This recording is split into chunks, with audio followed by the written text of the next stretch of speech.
할렐루야. 네, 반갑습니다. 반갑고 이제 태풍이 부는 와중에도 나와 주셔서 감사드립니다. 네. 오늘 설교는 좀 짧게 할 것 같아요. 제목은 오순절 영성인데요. 오순절 영성입니다. 제가 그동안 이제 본문을 정하고 이제 하나님한테 주제를 받아서 말씀을 전하는데, 제 소속이 원래 오순절 교단임에도 불구하고 그런 오순절 관련된 얘기를 거의 안 했던 것 같아서 오랜만에 그 오순절 영성에 대해서 한번 말씀을 나눠야겠다 싶어서 제가 이 주제를 잡았습니다. 성경은 찾으실 필요 없고요. 제가 읽어드리겠습니다. 오늘 그 본문 주제 선거는 사도행전 2장 1절에서 4절 말씀입니다. 오순절 날이 이미 이름에 그들이 다 같이 한 곳에 모였더니 보련히 하늘로부터 급하고 강한 바람 같은 소리가 있어 그들이 앉은 온 집에 가득하며 마치 불의 혀처럼 갈리는 것들이 그들에게 보여 각 사람 위에 하나씩 임하여 있더니 그들이 다 성령의 충만함을 받고 성령이 말하게 하심을 따라 다른 언어들로 말하기를 시작하니라. 아멘. 이제 이 구절이 우리 오순절 교단에서는 상당히 좀 중요시 여기는 구절이에요. 왜냐하면 성령 세례를 받은 본문이기 때문에 그런데요. 일단 그 오순절에 대해서 좀 알아야겠기에 기본적으로 이제 이스라엘의 그 3대 절기에 대해서 이제 간단하게 좀 짚고 넘어가겠습니다. 6월절과 오순절 또는 77절 맥추절이라고 하고요. 그리고 또 장막절 혹은 초막절이라고 합니다. 이렇게 3대 절기가 있어요. 근데 6월절은 아시다시피 출애굽할 때 어린 양의 피를 문설주에 발라서 우리가 구원받는 것을 기념하는 게 6월절이고요. 오순절은 그것으로부터 이제 50일 후에 처음 익은 곡식을 거둬들이는 걸 기념하는 날이에요. 그리고 장막절 또는 초막절이 있는데 이거는 마지막에 우리나라 꼭 추석하고 좀 비슷하죠. 추수감사절 이런 개념하고 좀 비슷한데 모든 곡식을 다 걷어들여서 창고에 이제 쌓아두는 것을 기념하는 날. 그래서 이거를 영적으로 어떻게 해석하냐면 6월절 우리 예수님께서 6월절에 이제 그 무렵에 십자가에서 대속사를 하셨잖아요. 그러니까 6월절은 우리의 구원을 많이 의미하고 오순절은 첫 열매 즉 부활 승천하셔서 성령님이 임하셔서 이제 성도들이 교회가 세워지고 성도들이 다시 일어서잖아요. 이게 첫 열매인 거예요. 그래서 오순절 개념이 있고 장막절은 모든 곡식을 다 걷어들여서 창고에 넣는 거니까 예수님 다시 오실 때 모든 것을 다 정리해서 걷어들일 거 걷어들이고 태울 거 태우는 그런 이제 영적 의미가 있다고 봅니다. 오늘 그 주제 선구가 있는 이 말씀에 보면 좀 상징적인 내용들이 있어요. 뭐냐면 그러니까 이제 상징적인 내용을 하나님께서 현실화시킨 거예요. 급하고 강한 바람이라고 그러는데 그 이스라엘 사람들 뇌리에는 바람 그러면 성령님하고 좀 이렇게 연결이 돼 있어요.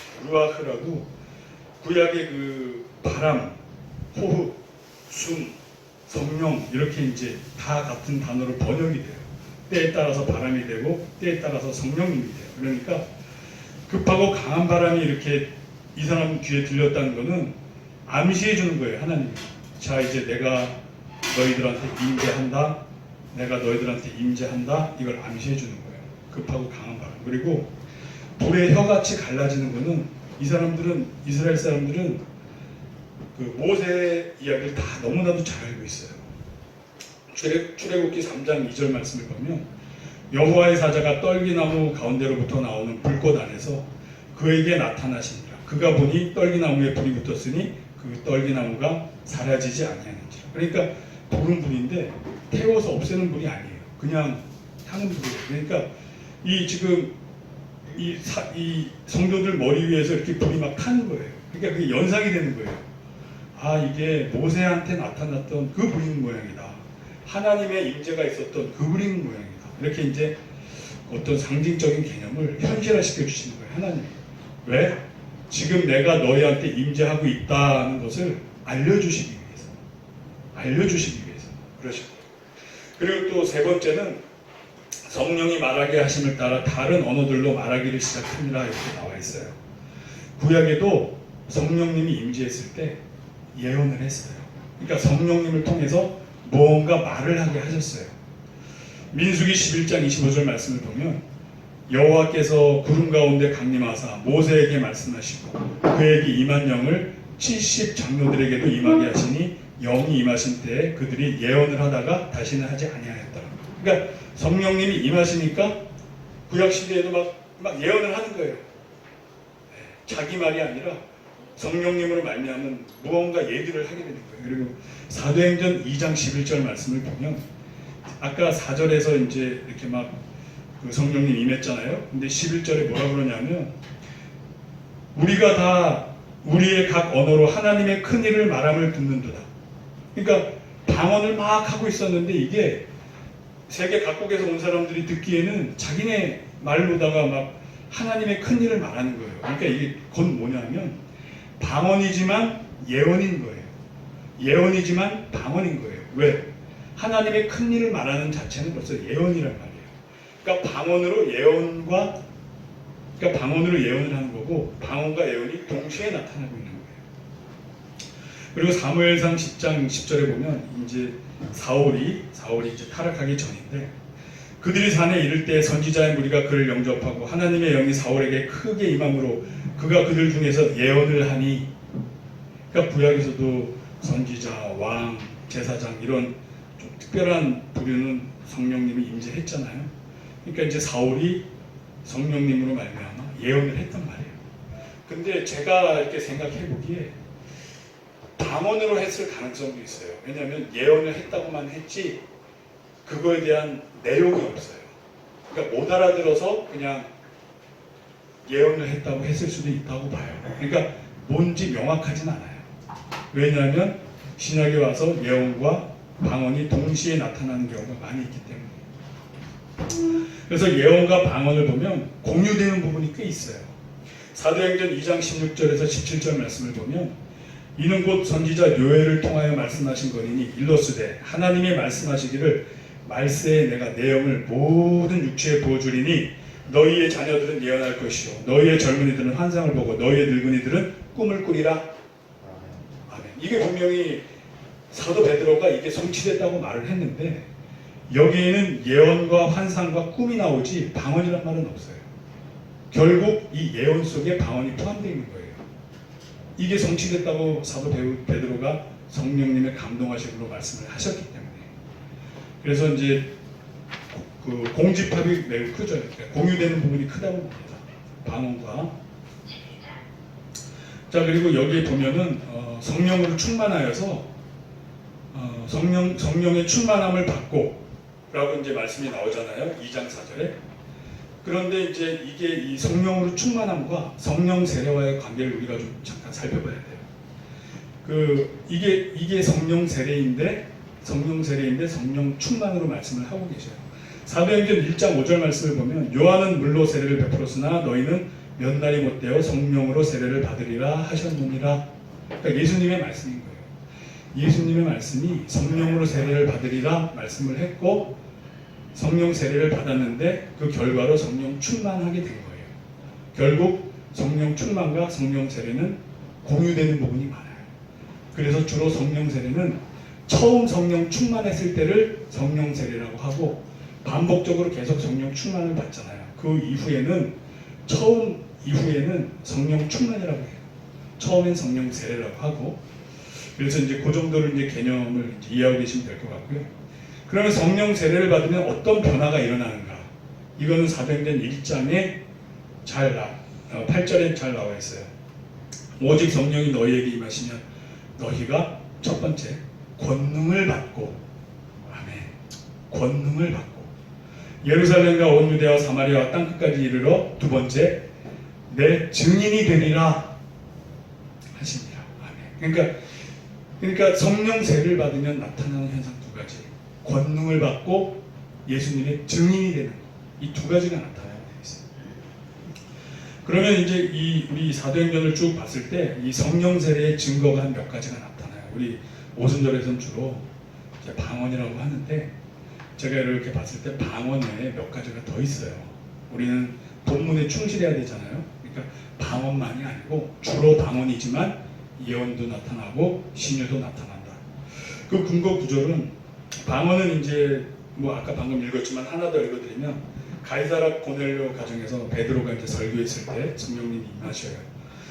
그 10장 45에서 46절 말씀을 보면 베드로와 함께 온 할례 받은 신자들이 이방인들에게도 성령 부어 주심으로 말미암아 놀라니 이는 방언을 말하며 하나님 높임을 들음이로라. 예. 그러니까 방언을 말하게 돼요. 성령이 부어 주심으로 말미암아. 그리고 예언 같은 경우는 19장 6절에서 7절 말씀을 보면 바울이 그들에게 안수함에 성령이 그들에게 임하심으로 방언도 하고 예언도 하니 모두 12사람쯤 되니라. 그러니까 여기서 또 방언과 예언이 동시에 나와요. 그리고 세 번째는 신유가 나타나는데 이건 사도 바울이 성령 충만 받을 때 나타나요. 사도행전 9장 17에서 18절 말씀을 보면 아나니아가 떠나 그 집에 들어가서 그에게 안수하여 이르되 형제 사울아 주 곧 내가 오는 길에서 나타나셨던 예수께서 나를 보내어 너로 다시 보게 하시고 성령으로 충만하게 하신다 하니 즉시 사울의 눈에서 비늘 같은 것이 벗어져 다시 보게 된지라. 일어나 세례를 받고. 그러니까 성령 충만하게 되면서 가려졌던 눈의 비늘 같은 게 벗겨진 거예요. 그러니까 신유의 은사가 나타나는 거예요. 그러니까 성령 충만할 때, 성령 세례 받을 때 방언도 나타나지만 동시에 나타나는 게 예언이 있었고 또 사도 바울 같은 경우에는 방언 얘기보다는 신유 얘기가 나오잖아요. 그러니까 다양하게 나올 수 있다. 가능성은 열려 있다. 그러나 주로 대체적으로 방언이 나타난다 정도로 정리하시면 될 것 같고요. 그러면 이 성령 세례를 딱 받았어요. 그러면은 권능을 받고 증인이 된다고 그랬잖아요. 이 사례를 한번 찾아보자고요. 베드로와 요한이 담대함으로 막 복음을 선포하는데 사도행전 4장 6절에서 8절, 19절에서 20절 말씀을 제가 읽어드릴게요. 대제사장 안나스와 가야바와 요한과 알렉산더와 및 대제사장의 문중이 다 참여하여 사도들을 가운데 세우고, 그러니까 좀 지금 잡혀간 거예요. 예수님 잡혀갔듯이 사도 베드로와 사도 요한이 잡혀간 거예요. 이제 이단으로 몰리고 있는 거죠. 묻되 너희가 무슨 권세와 누구의 이름으로 이 일을 행하였느냐. 이에 베드로가 성령이 충만하여 이르되 백성의 관리들과 장로들아, 그러면서 이제 본인 말을 하는 거예요. 그러면서 예수님 얘기를 쭉 해줘요. 그리고서 19절에 뭐라 그러냐면 사도 베드로와 요한이 대답하여 이르되 하나님 앞에서 너희의 말을 듣는 것이 하나님의 말씀을 듣는 것보다 옳은가 판단하라. 자기 목숨이 걸려있는 상황에서 이런 얘기를 하는 거예요. 자기 목숨이 얼마 전에 예수님 돌아가셨다가 부활승천 하셨잖아요. 그죠? 그리고선 우리는 보고 들은 것을 말하지 아니할 수 없다 하니 자기 목이 걸려있는 상황에서 담대하게 말씀을 전해요. 예수님 십자가에 달릴 때까지만 해도 살기 위해서 도망갔던 분들이에요. 이분들이. 요한은 있었고 베드로는 도망갔던 분인데 여기서는 담대하게 증거하는 거예요. 왜? 권능을 받고 증인이 된 거예요. 이제 성령 세례를 받아서 권능을 받고 증인이 된 거예요. 이제 아멘. 아멘. 그래서 근데 이제 우리 오순절에서 이제 제가 이번에 논문 쓰는 것도 그렇고 권능을 받는 거를 너무 단편적으로 해석을 해요. 뭐냐면 외적 권능, 외적 은사 쪽으로 많이 치우쳐서 방언, 신유, 지혜의 말씀, 지식의 말씀, 믿음 뭐 이런 식으로 많이 해석을 해야 하는데 제가 이렇게 본문을 쭉 해석을 해보니까 성서신학적으로 보니까 이 권능에는 두 가지가 있어요. 외적 권능과 내적 권능이 있어요. 내적 권능이 뭐겠어요? 예수님의 가장 큰 권능이 뭘까요? 우리 구주 예수님의 가장 큰 권능이 뭘까요? 무리를 걷는 것도 아니에요. 무리를 걷는 것도 아니에요. 떡 5개와 물고기 2마리로 5,000명을 먹이신 것도 아니에요. 예수님의 가장 큰 권능은 죽기까지 사랑으로 우리를 섬겨주신 거예요. 그게 예수님의 가장 큰 권능인 거예요. 사랑, 희락, 화평, 오래 참음, 자비양성, 충성, 절제. 이 예수님의 성품이 내적 권능인 거예요. 이거 없으면 복음 못 전합니다. 고린도전서 13장이 뭐라고 그래요? 사랑이 없으면 천사의 말을 해도 울리는 꽹과리, 아무 의미 없다는 거예요. 그러니까 내적 권능이 바탕이 돼야 외적 권능도 올바른 도구로서 사용이 된다, 이 뜻인 거예요. 그러니까 예를 들어서 군인이 전쟁터에 나갔어요. 이 사람이 매일마다 막 태권도 수련하고 총검술 수련해서 싸움을 너무 잘해요. 근데 이 사람이 어렸을 때 트라우마가 있어요. 동네 형한테 하도 맞아가지고 싸움에 대한 트라우마가 있어요. 그래서 싸움은 정말 잘 싸우지만 겁이 많아. 막상 전쟁터에 나가서 도망가기 바빠. 싸움은 잘 싸울 수 있는데 이런 거와 똑같아요. 우리가 내적 권능이 없으면 여기 사도 베드로와 사도 요한 안에 평강의 열매가 없었으면 죽어도 좋다. 나는 평안해. 죽음을 극복하는 평안. 죽어도 좋아.